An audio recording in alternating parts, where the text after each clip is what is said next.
Hey guys, I'm Cordy. I'm May. I'm Carson. And I'm Leah, and you're listening to In the Know. Woo! Yay! And on this episode, we're going to be talking about all things Grammy nominations, SAG-AFTRA strike ending, Keith Lee, and even more. Woo! Yep. Okay, guys, so the Grammy nominations came out for 2024, like, I think Yes. a couple of days ago, like, something like that. And let's just say some of them I already know, like, Taylor Swift is obviously probably going to win any category she's put in. Let's be real. And so the Record of the Year nominees are Billie Eilish for What Was I Made For? Boy Genius, which I'm actually excited about. Yes. John Batiste with his song Worship. Miley Cyrus Flowers, which I'm sorry, I don't know how that ended up in there. Olivia Rodrigo, Vampire. SZA, Kill Bill. Taylor Swift, Anti-Hero. And Victoria Monet, On My Mama. Yes! Congrats, people! Congrats! The only issue I have on this list is probably the Miley Cyrus song. Sorry, I was not a fan, but whatever. Yeah, that song. It wasn't like, it was like too, it was too radio. It was too industry. I was like, come on, Miley. I feel like any of her songs from her Hannah Montana era would have been better. Were better, yeah. I agree. But it's okay. You didn't hear that from me. Okay. And then Album of the Year also, it's like, well, okay, we have Lana Del Rey in here, which is pretty lit. So we have Boy Genius with The Record. Janelle Monáe something. Age of Pleasure. Never heard of her, so I don't know. That's the thing with the Grammys. Who picks who gets nominated? I just don't understand. It's not like it's a voting thing. Like, half these people I've never heard of, and I'm like, how do you end up? Wait, I feel like you do know Janelle Monáe. You do. You definitely do. But not for like her music. Yes. Okay.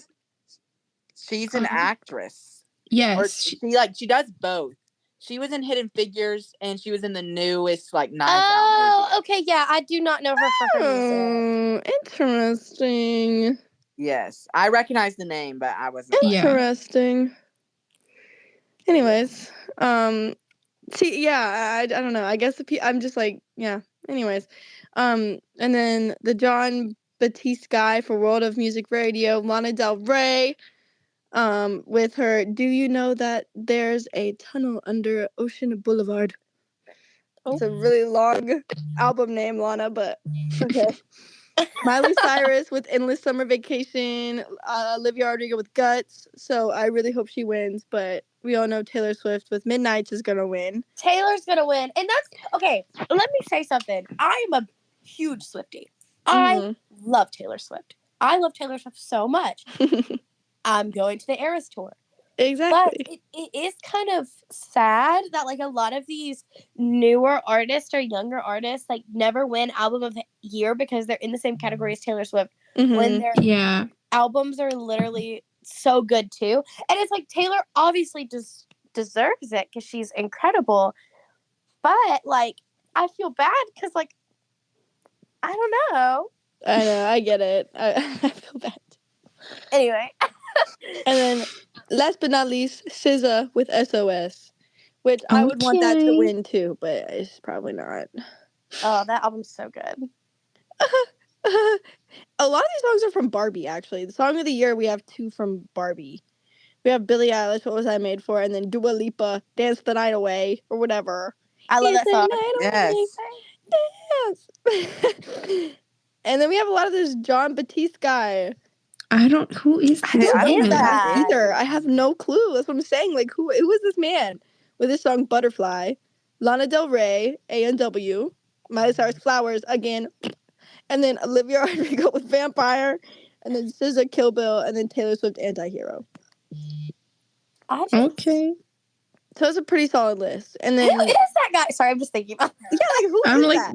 I'm looking at him and I feel like I've never heard his music. I don't know who this is. Like, I don't know this man. Like, who are you? Yeah, I've never heard his music. Okay, but good for him, I guess. Right. And then, like, this is, like, probably the last category anybody really cares about. Best New Artist. Woohoo! Yes. We have Coco Jones, Gracie Abrams, Fred again, Ice Spice, Jelly Roll, Noah Khan, Victoria Monet, and the Warren Trudy. I hope Noah Khan wins. I hope so too, but I have a feeling Ice Spice is going to win. Yeah. It's probably going to be Ice Spice, but I want Noah Khan to win. Or Jelly Roll. For some odd reason, people really like Jelly Roll. I don't know why people like Jelly Roll. I don't like Jelly Roll. No, no offense, Jelly Roll. No offense. I don't get the hype either. Jelly Roll is not my cup of tea, and I like country music. I get it. I totally understand. I genuinely I don't get it. But also we have Jack Antonoff is also nominated for a Grammy of Producer of the Year. So and he's gonna get it. So. And he better get it. He better get it. He produces anybody and everybody. He better get it because Metro Boomin is also nominated for Producer of the Year, which he might also probably get it. But Jack Antonoff has it better because he works with Taylor. So he works with everybody and everyone. You're right. I just don't understand. He never has free time, I'm sure. Yeah, right, never. He had free time for his wedding. For his wedding, and that's it. That's literally true. And then Best Pop Solo Performance, Billie Eilish, What Was I Made For? That's nominated for a lot, so she better win at least for one of them. And then, yeah, I love that song. I love it too. And then our favorite Doja Cat with Paint the Town Red. Oh my god! And then again, Miley Cyrus, Flowers, Olivia Rodrigo with Vampire, and then Taylor Swift with Anti-Hero. Okay. But we all know Taylor's gonna win. Anyways. Yeah, I was like, if the VMAs were any indicator, right. This year has been her year. So it definitely has. And it will continue, honestly. Because the way everything's been received with her tour, it's still ongoing right now. Mm-hmm. People are here for it, which, I mean, I am too. Who isn't? And then another category people might care about is Best Pop Vocal Album. Yeah. Which Ed Sheeran is on this list. With album. And he better win! Yes! He better win! I agree. Honestly, I agree. My mom is Ed Sheeran's biggest fan. I love Ed Sheeran. All she does is talk about his new album. Like, I am not kidding. My mom talks about, she's like, it's so beautiful. It's about the grief he feels for his friend. And, like, she literally listens to it all the time, and she talks about it all the time. Like, if Ed Sheeran doesn't win, I fear that there's going to be a breakdown. And it's being had by my mom. Like, I fear. And then that was me with the Divide album. That album changed my life. Oh my gosh. People hate on him, but his music is so good, and he's such a good person. I literally love Ed. My fave Ginger. Hey, real. Oh, I'm so sorry, Mamie. I'm so sorry. Know your audience.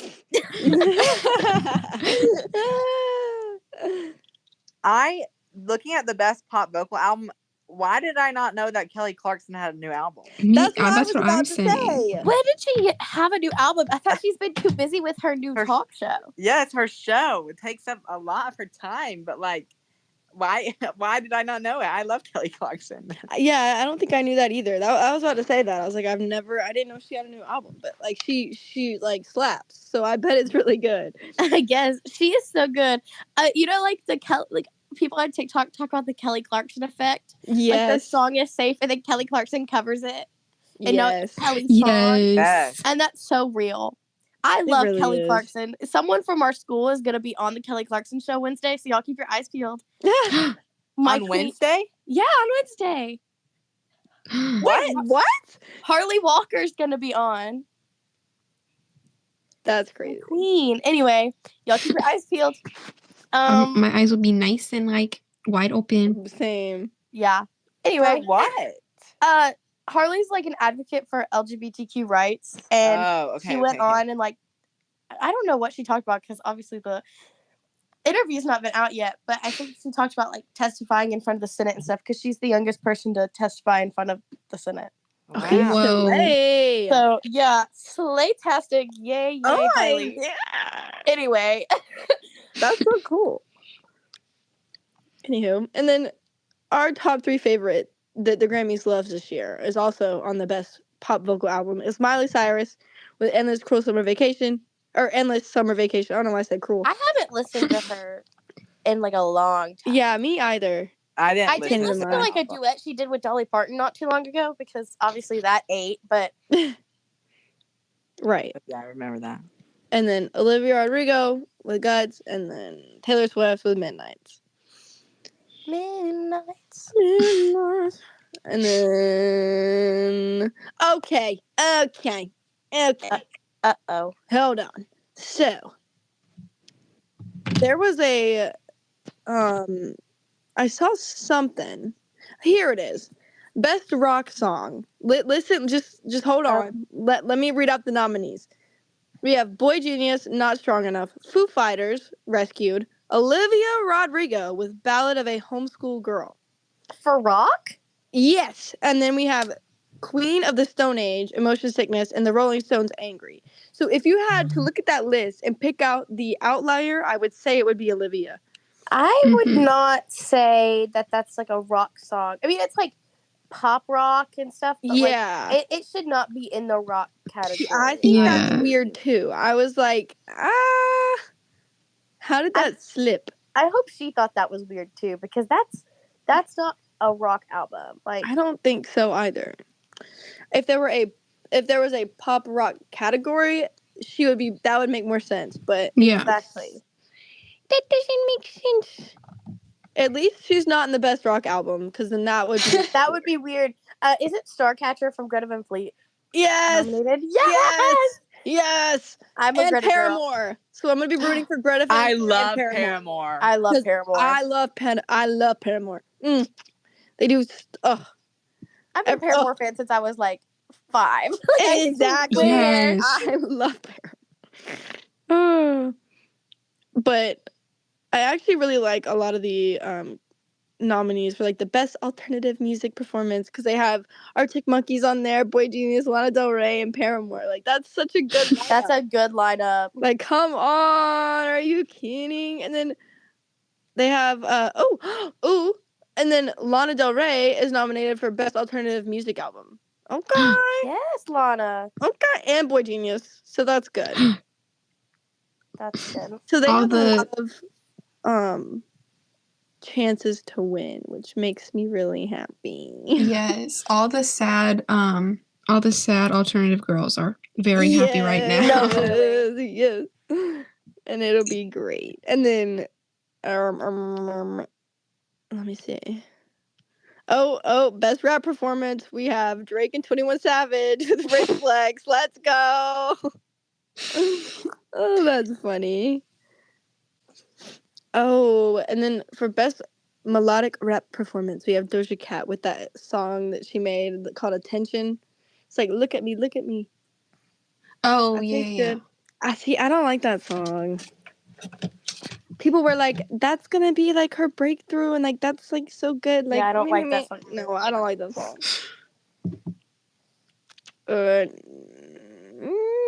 Nobody. I mean, I care about rap, but I don't know if any of y'all do.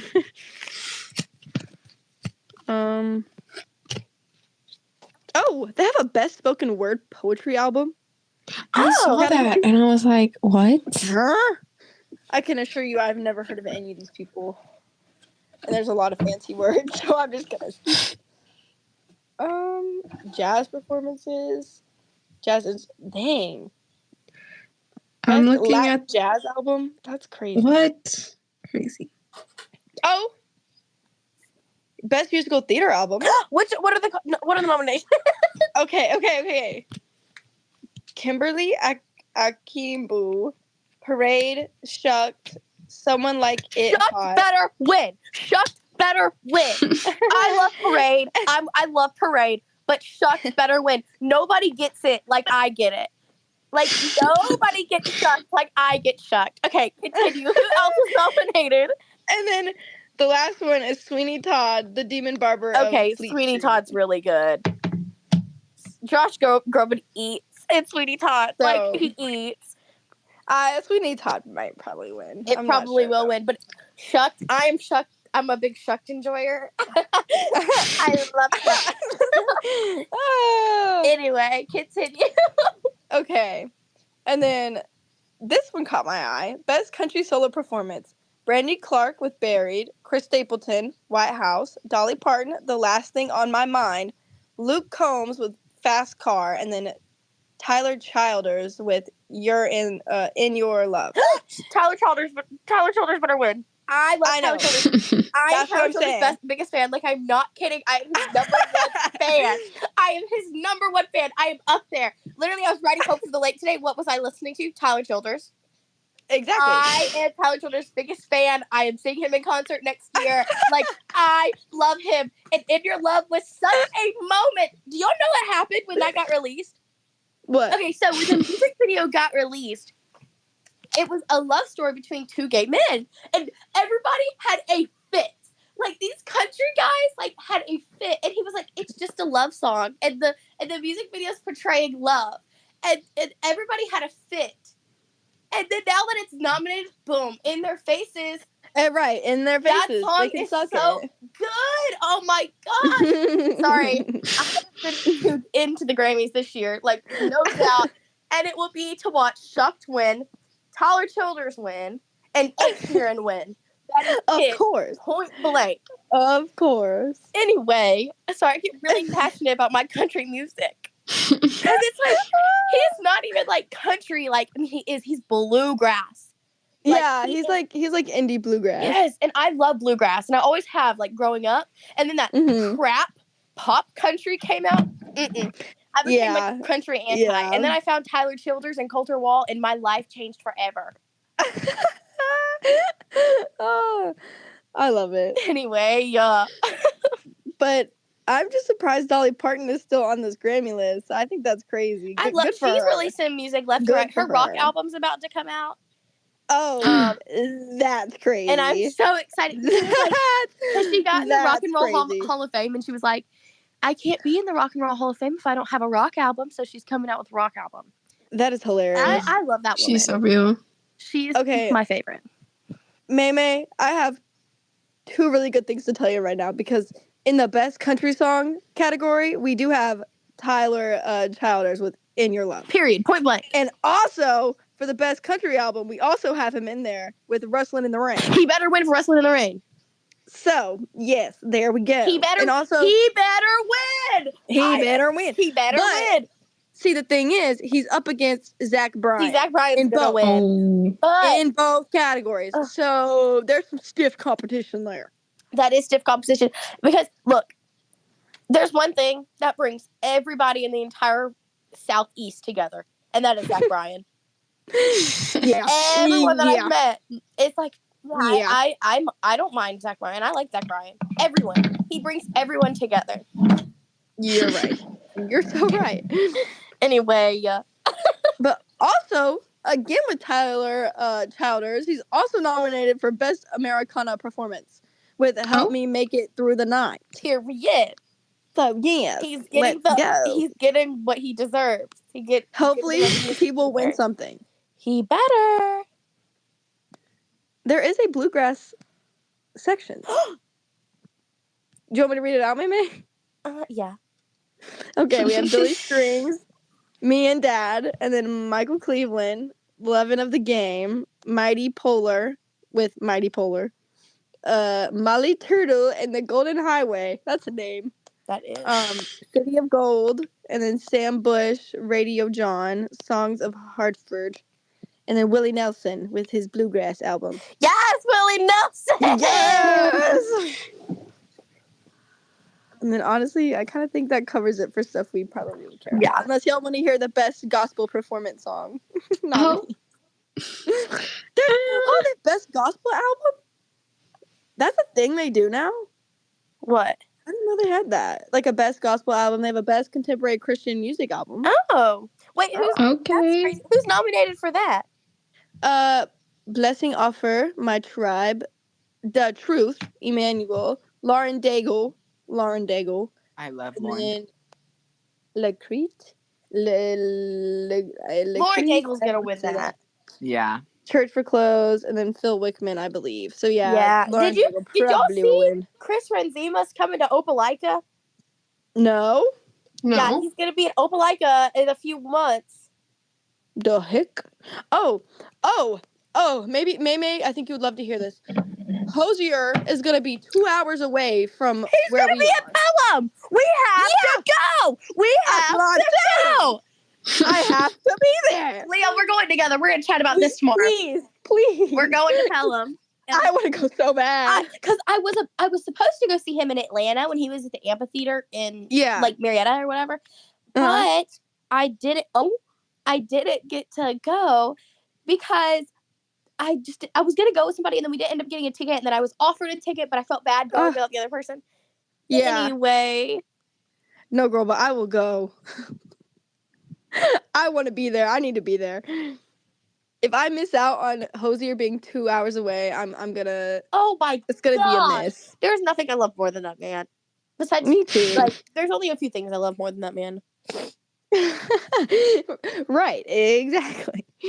But yeah, I think that kind of covers it. Unless y'all want me to read the best music video nominees. No one cares about music videos these days. But nobody really cares. So, but. I think Troye Sivan's new music video is nominated, so that's fun. With what's his face in it? We love Troye Sivan in this house.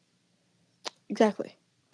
And the Beatles are still being nominated, which is kind of wild. Well, for their new song. Yeah. For their new song. Now and then. Oh my gosh. Yeah. Sorry. Okay. No, you're right. It's crazy. But yeah, that just about covers it for the Grammys. For the Grammys. But yeah, it's exciting. Everybody go watch it. Yes. What's next on our list? Also, what's going around in the media, which comes out next weekend, so buy your tickets for this too.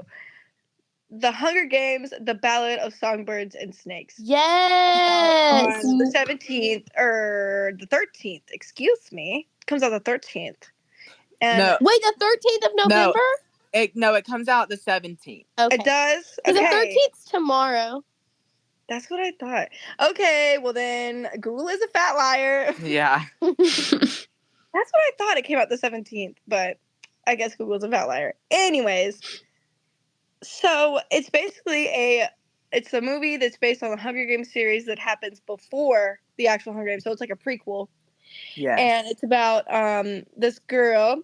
It's about President Snow, who is in the first original series, and it's about how he came about and how like his story arc happens, and then Snow becomes is mentoring Lucy Gray, which is a girl from District 12, which would remind you a lot of Katniss Everdeen, who is also from District 12. Anyways, so yeah, and it's just like really exciting. It's like they brought back the same director from the last movies, so it's like the cast is really good, except for the girl who plays the main girl, Lucy Gray, Rachel Ziegler. Boo! Sorry, I have beef with that girl. She's the one that was supposed to be in Snow White and then went on a press tour and she talked bad about her movie the entire time, basically. So she ought to had been kicked off that a while ago. And then I figured out that she was going to be the main girl in this movie and I almost had to come apart. Anyways. Wasn't she the girl in West Side Story? Yes, the new one. Yes. But the cast is pretty good because we have Peter Dinklage in this cast. We have Viola Davis. Oh yeah, I love Viola. I love Viola Davis. So and we have Hunter Schafer. So the cast is good. There's potential, guys. There is potential.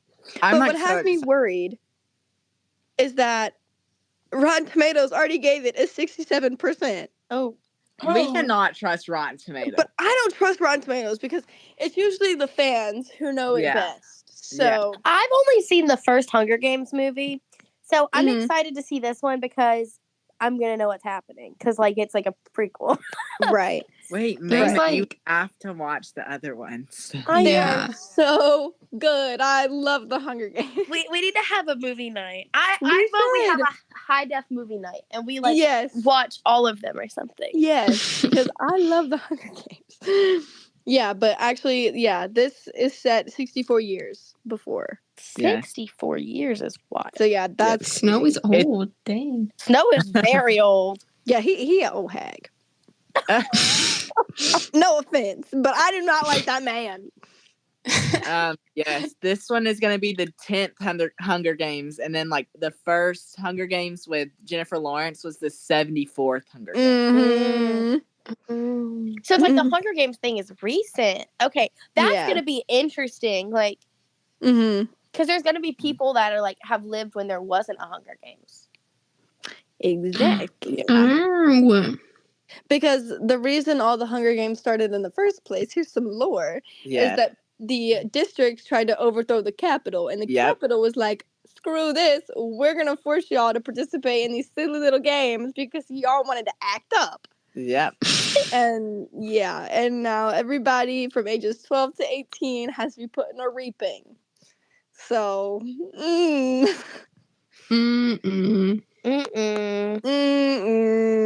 But like, I'm 18. I like barely make the cutoff. Imagine imagine putting yourself in that scenario where you had to stand up and you had to possibly be put in these I things. volunteer as tribute. Like, I think I would pee myself. I would be like, I'm dead. Just kill me. Like, that would be my strategy. Would just be like, just die off the bat. Like, I saw this TikTok of this girl, and she was like, things that I would have to have flown in if I was like in the Hunger Games. It was like Aquaphor, Celsius. Yes. A speaker so I could play folklore as I walked through the forest. And I was like, girl, what? I was like, you're going to get killed if you have a JBL speaker playing folklore. Real. Anyway. But she's so real for that. It would give me peace of mind, honestly. Yeah. It would give me peace of mind. But, like, I don't think I would last very long in the Hunger Games. Oh, me. I'm not an outdoorsy person. See, the thing is, I would get a little too distracted. I'd be like, oh, this is so pretty and nice. I'd be like, ooh, flowers. Ooh. And then I'd end up probably eating something I'm not supposed to. Exactly. I'd be like, ooh, this looks yummy. I would go a weird way, like a stupid, silly way. No, same. Or I would like turn around by accident. But yeah, I'm very excited. I am too. I'm excited for the Hunger Games Renaissance. Yes. Yes. Because it's crazy because, like, those original movies came out in, like, 2012? Yeah. I think the last one came out, like, 2016, didn't it? That's crazy. Right. So, like, that it's been a while. That makes me feel so old. Because I'm pretty sure, like, we were all young when those movies came out. Like, we were, like, I was, like, 7, maybe. No. I don't know. But, yeah, it's crazy. I was 6 when the first one came out. Yeah, I was probably 7 then. But, yeah, it's exciting. I wonder how much money it's gonna make because, like, the Hunger Games is a very successful franchise. It is. I think it will do really good because the hype of it all. Yeah, I think it will too, and I think like a lot of the people who grew up on Hunger Games have kids now, so they're gonna take their kids. Oh yeah, that's. And I'm just wondering if this means the end of the Hunger Games series. Like, do you think that they're gonna put out something before or after, like this? I don't know. I Ballad wonder of Songbirds and Snakes gonna be like the end. I don't know. It could be like instead of like the end, like the start of the beginning, and they do like a bunch of prequels. True. And they build it right. Like Star Wars. Like Star Wars. Yeah. Like, I'm just wondering if people might like this one so much they're gonna do a second one, but you never know because they usually have to write a book before. Yeah, that means that Suzanne would have to write another book. Right, and who knows if she has something in the works. Exactly, and then like the book came out, I'm pretty sure in like 2018. So this book has been out for a while. Like 5 years. Which is also crazy to think about. Yeah, that is true. Or no, that's a lie. It came out in 2020. So 3 years. But that's because I remember hearing about it during the pandemic. Yeah. But it's like very exciting. I just really hope that they keep the integrity throughout the movie. Yeah. You know what I mean? I hope like I don't watch it and want to throw my shoe at the screen, but I think it will be good. I hate when they change everything. I think same. But I think it will be fine. I think it will be fine too. Yeah. I'm just so excited. And I love like hearing everybody's theories, so I'm on YouTube like watching all this. I'm like, who was speculating? Okay, but yeah, the book was released on May 19th of 2020. So yeah. Crazy. Okay. That is wild. Very exciting. Susan Collins. Yes. I love her. Okay, Cordy, do you want to take us to the Atlanta food scene? OMG, yes I do. Okay. So to start this story off, we're gonna talk about Keith Lee, and for our viewers at home, or listeners, I guess, at home, who may not know who he is, he's a TikToker who does food reviews, very honest food reviews. And I think the appeal to him is that he's honest, but he's also a kind-spirited person. Like, that's just his vibe, his energy is very sweet. But because he's so TikTok famous, whenever he does a review, his fans like will go to them and like if it's a good review, they'll avoid it. But I mean, what? No, if it's a good review, they'll like go to it in like hordes and like out the door lines. It's crazy. But if it's a bad review, like it's best to give up now, you know. Anyways. So, I believe he's either based out of Las Vegas or LA. I think it's Las Vegas because has a different food scene. But he's been doing this food tour, and his food tour went to Atlanta, and he was doing it with like his family. This is like a major thing. He was doing it with his family, not just his like wife and kids, but like his mom and like aunts and like things like that. Anyways, so if anyone has ever eaten in Atlanta, the service is not always great, especially with these like high-end fancy restaurants. They usually have like strange rules and like specific things that you can and can't do, and like you can't change your order. You can't like ask for any extras after the waitress has put it in. Anyways, it's like very different from like small town vibes that we get over here, or like other bigger city rules. And so Keith Lee is from Las Vegas, and he comes there with his family. And since he's like a well-known person, you can't really like he doesn't want to go in directly. He sent his family in to like, you know, scope it out and stuff like that. Because if he walks in, they're going to be nice to him because he's like technically a celebrity, I guess. Like, would you consider influencers celebrities? Yeah. Kind of. Well, yeah. He's a food celeb. Yeah. Like you should know his face. Anyways. Right. And so a lot of the times his family would go in, and they were like, they're not used to be Atlanta climate, food climate. And they would just have all these rules, or like be like, oh, we can't seat you.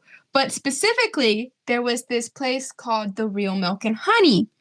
And so they send Keith, because they can't do DoorDash, which is what he usually do. They don't do to-go orders, even though it's like on their website. It's like just not working that day, I guess. Anyways, he goes in and they're like, oh no, we're closed. Even though people are eating inside and like and like there's like empty tables and stuff. They're like, oh no, we're closed. And he's like, oh, okay. And then Keith Lee comes in and magically they're open again. That's so strange. So it was like, that's kind of strange. Anyways, and he talked about it on his like little TikTok. And his fans were like outraged at the fact that this place like refused to service him at first without knowing that it was him, and then magically was open.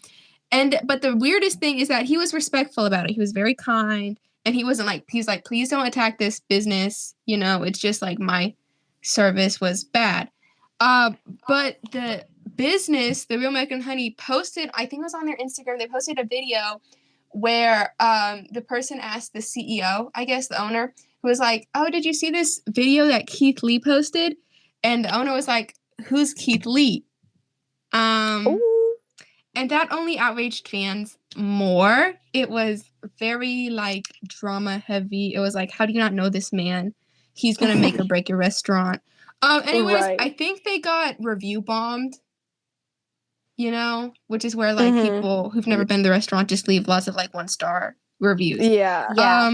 Anyways, happened. I think that also happened in this other place called Old Lady Gang, where the line was, it was like a 2-hour, I know, it was a funny name. It was like a really long wait, maybe like 2 hours.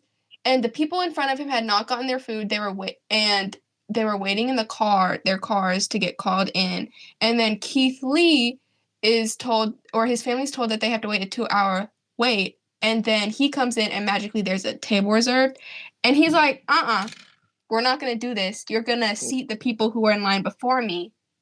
Right. And you're going to give them their food. And then they were like, oh, okay. But then he didn't even end up leaving a review because he was like, this is sus. This is suspicious. This is weird. Right. Anyways. Also, Cardi B eventually, like, hopped on the train and was talking about the Atlanta food scene. And she was like, I was like, why is Cardi B responding? Hold up. That's hilarious. And she was like, yeah, the Atlanta food scene is they're a little strange. They're a little, like, it's just very interesting. So I'm hoping that maybe there'll be a turn in the ways of Atlanta food businesses. But there were like I don't know. They've been like this forever. That's what I'm saying. But I was like, maybe, like, he didn't call them out, but I think he brought attention to it. And there was a few restaurants that were really great. They got like 9-star reviews from him. And their lines were like out the door. And it's very heartwarming because some of these businesses are about to close. But it's also the fact that, like, these businesses reach out to him to get reviews. So, something to think about. Hoping for change. And I don't eat in Atlanta that often, but when I do, it's not great. Anyways, that was my little Keith Lee story. That's crazy though. That really just shows how, like, the influence of the internet just, like, happens. You know what I mean? It's like it's like that's just, like, wild. It's like people probably have never, like, some of those people that were, like, review bombing probably have never stepped foot in Atlanta. Yeah. You know what I mean? Like, never been driven through just, like, it, crazy. you know? Yeah. But I mean, anything for your favorite supporter or favorite TikToker, I guess. Yeah. But also, if they're being treated unfairly, it's also pretty just. Yeah. But yeah.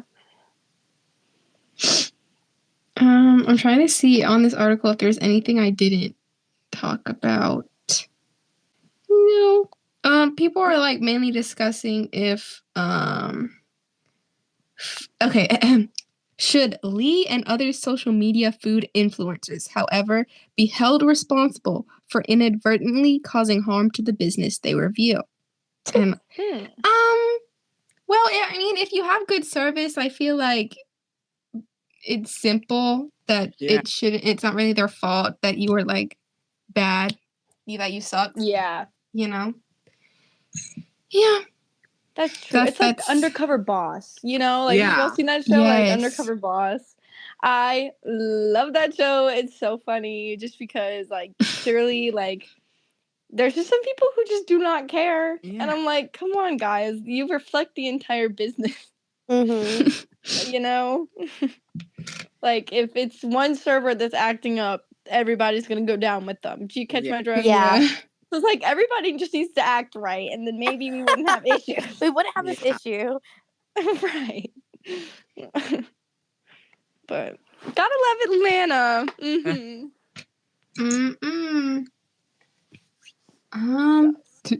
Do we want to move on to Celebrity of the Week? I guess so. Sure.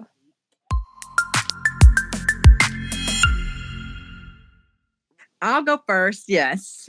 My Celebrity of the Week is Blake Lively. So if you don't know who Blake Lively is, she is an actress who appears in she, I guess, really rose to fame because of her series that she led called Gossip Girl. Yeah. Which I have never seen Gossip Girl. I just know she was in it. Maybe I should watch it, but who knows. But she was also in movies like The Age of Adeline, A Simple Favor, The Shallows, Green Lantern, and many more. And an upcoming big movie, or it's supposed to be a big movie that she's going to be starring in as the lead character, is a movie based off of a popular book by the author named Colleen Hoover called It Ends With Us. So there was some controversy when she first got this role in It Ends With Us because I guess the way that they're depicting the characters in the book is not how everyone wants it to be. But, you just have to see it when it gets there. And I'm not going to be a burden. But my celebrity week for this reason is I do something called show choir. And if you don't know what show choir is, it's basically... You sing and you dance. You sing and you dance. Yes, you sing and you dance. So you learn like 6 to 8 songs, but you only dance in like 5. But you learn some songs and you... Then, sorry, Carson. No, you're good. And then you have something called like choreography retreat, which is when you have a choreographer come in or your director choreographs your show and they come and choreograph your show. Well, Blake Lively was actually in show choir in 2004. She was in Burbank NSYNC, which is just like a pretty large show choir in California, because there's like different areas of the country. Like you have California show choir, you have Deep South show choir, you have New England show choir, and then you have like Midwest show choir. And like we all have like different styles, but Blake Lively was in show choir, which I thought was pretty cool. I didn't know that until like last week. And then I was like, oh, we just finished our choreography retreat, so let's talk about her being in show choir. But yes, there's also this school, which this is getting off of the topic of Blake Lively, but there's this school called Daniel Hand in Connecticut. And this year we're traveling to Boston, Massachusetts for our large competition. And we're going to a school called Andover. And last year, Daniel Hand won Andover, and they are amazing. And I'm so excited to be competing against them. But yes, so go see It Ends With Us on February 9th, 2024. I don't know if we can all go see it, but if you can, go see it. Okay, that was it for Blake Lively. Period. Okay, so I've decided that I'm going to talk about Josh Hutcherson. Yes! Oh, that's good. That is good. Not only to tie into the Hunger Games, which he played Peter Malarkin, but also to tie in the recent events of the Five Nights at Freddy's movie. That movie was so good. I'm going to watch it. Makes me giggle. I haven't seen it yet. Me neither. Which maybe I'm not qualified, but I'm qualified. I know nothing about Five Nights at Freddy's, but I know that it's an internet meme and that it has made headwaves around the YouTube scene back in like 2012 or whenever first game came out. And it went and it spread like wildfire. And I know Markiplier did a bunch of stuff with Five Nights at Freddy's. Markiplier! I'm sorry, Leah. It makes you would watch Markiplier. I mean that as a compliment. I know, I love Markiplier.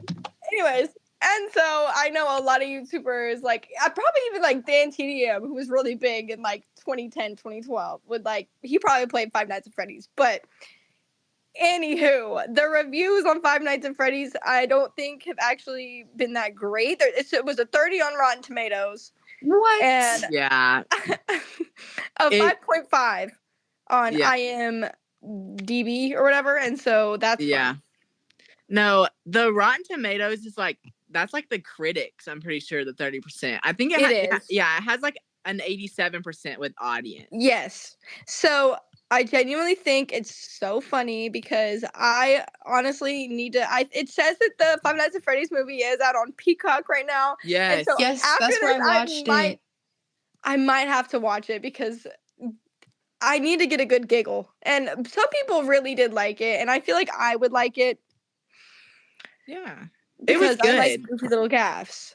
Yeah, I would say it was different than what I expected it to be. I thought it would be more like old horror, like Scream vibes, and it was not. Yeah. It was like honestly like a little wholesome. It was like a little cute. I was like, oh my gosh.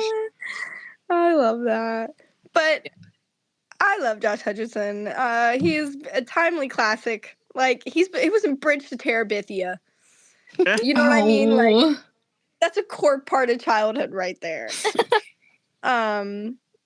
And the Polar Express, which I actually didn't know about until just now. He was in the Polar Express. All right, let me look. He might have been like an extra. Oh my God, he was the hero boy, whatever that means. Anywho, that's funny. It is really funny, and he was also in Jumanji. So like, round of applause for Josh Hutcherson. Round of applause. He's making waves. Yes. He's got he's on my For You pages, edits of him. Yes. Yes. I love Peter Millark. Yeah. Anyways, I really hope we have somebody with the same energy in the new movie, because if we don't, I'm gonna be mad. Yes. But yeah, that man is great. He can never do no wrong. Also, yeah, he's had this girlfriend for a while. I don't know if they're still dating, but anyways, I think she's like a model, so good for him. Yes, go him. They've been dating for almost a decade, so let's go. Oh. But there was also some like controversy with this girlfriend, because right around when like the Hunger Games was coming out, he was still dating this girl, and people were saying some really mean things about this girlfriend because Josh wouldn't break up with her to get with Jennifer. What? Lawrence. So there was some controversy there, but it's okay. They've been strong over a decade now, so I think they're pretty good. But that's crazy. And she's from Spain. Anyways, but yeah. Also, why has he not put a ring on this girl's finger if you've been dating for a decade? A decade is wild. Come on. I could not wait 10 years. I would honestly give him an ultimatum and be like, same. I'd be like, so why aren't we married yet? Mm-hmm. I know some people are ultimatum antis, but like when you're married not married, but when you're together that long, like marriage has to be a conversation. Right. So Josh, maybe you can do wrong. Put a ring on your finger. But anyways, love him. I think that does it for my Josh Hutcherson segment. Okay. Courtney, you go, baby. Okay. My person is also an actor. His name is, you might have heard of him. His name is Timothy Chalamet. You may have heard of him. I don't. My Dune, Paul Atreides. Yes. Carson is the biggest Dune fan on this planet. I love it. Yes. He was recently on SNL, which is why I chose to talk about him. I think the main reason he was hosting was because he has a movie coming out. I think it's December. Willy Wonka, or is it? I think it's just called Wonka, but it's about Willy Wonka. And I just wanted to talk about his SNL performance because it was beautiful. It was so good. He hosted back in 2021. I think. Stop. Yeah. Yeah, he did, didn't he? And so they actually referenced a lot of the skits he did previously on it, which I thought was hilarious. It's so good. There was this, it was like, people thought, there's this one skit where he was like this rapper. It was with... Sorry. Yes, that one. Yes. I was doing that the other day. You never love me, Ma. That skit was like everything. Yes, It they was referenced everything. that. He was like, yeah, it was like in the future and like he had new music out and stuff like that. There was also Clink. Yes, clink clink. It's so funny. Also in 2021 he did a song about a tiny horse. There he is, my tiny horse. He's extra tiny today. And in this version there was a giant horse who hated humans, but then he became a tiny horse again, and you had the song again, which I thought was sweet. I just think he's a very funny person, which you wouldn't expect. But and he has the craziest digital footprint. Yes, craziest. Yes. Then he knows statistics. Little Timmy Tim. Yes.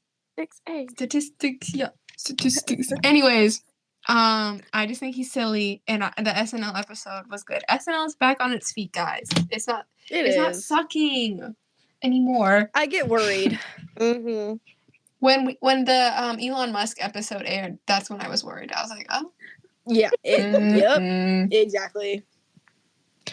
I was like, how can they let this slide past production? Come on. Anyways, good job for Timothy. Yes. That's kind of it for my celebrity of the week. Okay, my celebrity of the week.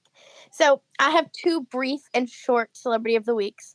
And they're both football players.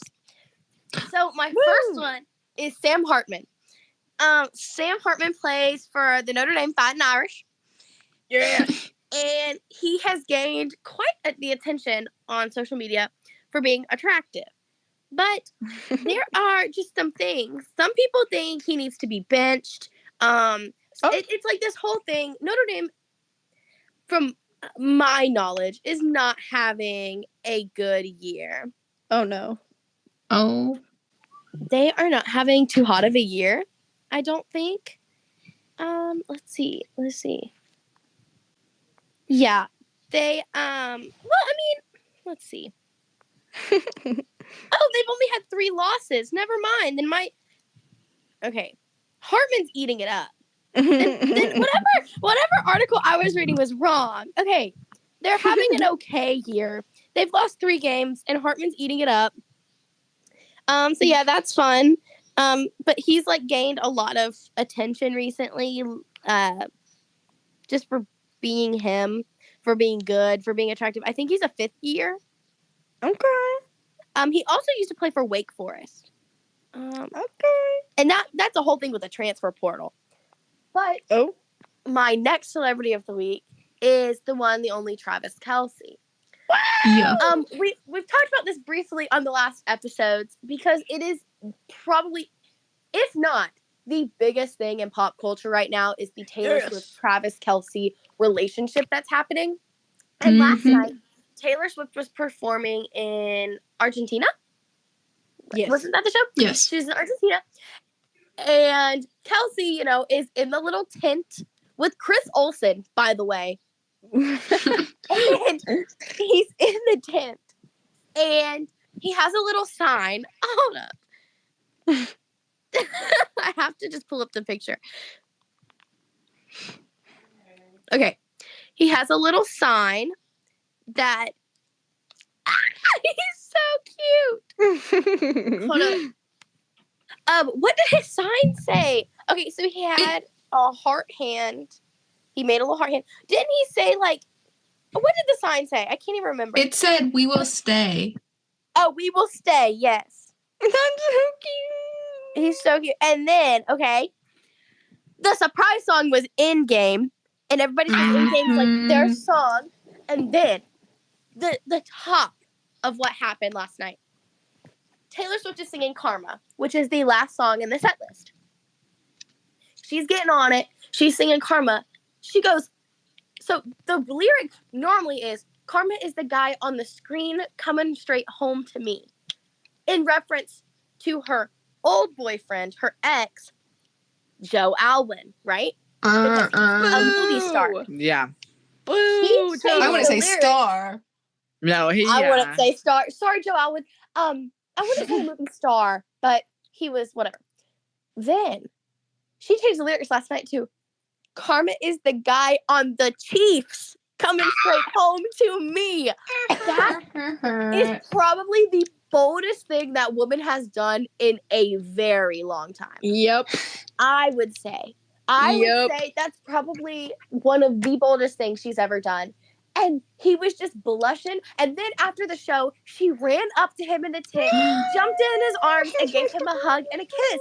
And I am just in shock. This man, Travis Kelce, my celebrity of the week, he is living the life. Yep. I mean, his manifestation techniques. Everybody's hating because they're like, I just want to watch football without seeing Taylor Swift's face. Okay, no, you don't. Suck it. Because the NFL is getting more viewers now than they ever have. The NFL is eating this up.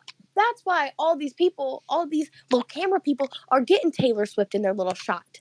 Because their views are up. And look, I'm just saying, this is making so many people interested in football now. So I say that Taylor Swift and Travis Kelce's relationship it's a win-win for all parties. Mm-hmm. Yep. They make me kick my feet and giggle and twirl my hair. Yes, literally. They're so cute.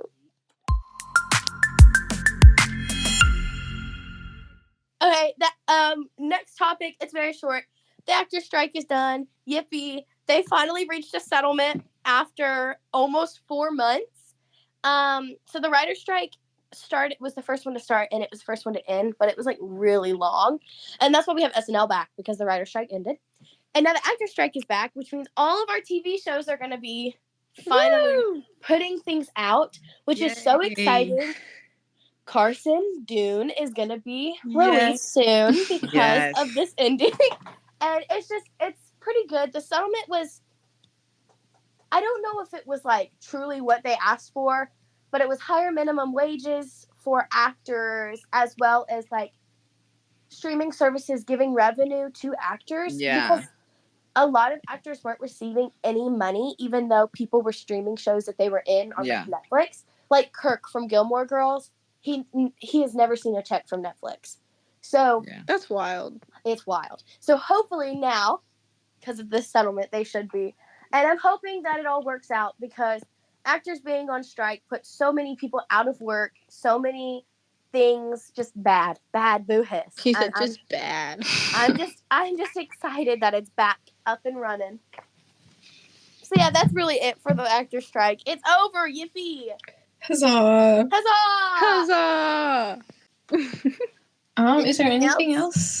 Do we want to talk about the Mr. Beast Rosanna Pansino stuff? I don't really know that much about it. All I know is that Rosanna was on she was on Trisha Paytas's podcast, and Trisha's been like spilling tea about like things and like just discussing and bringing things to the surface. And Rosanna was talking about how she was in a Mr. Beast episode. I think it was like a hide and seek episode, but she was edited out of the final product, and how or not seen in it. It was crazy. Well, no, I think it was more like she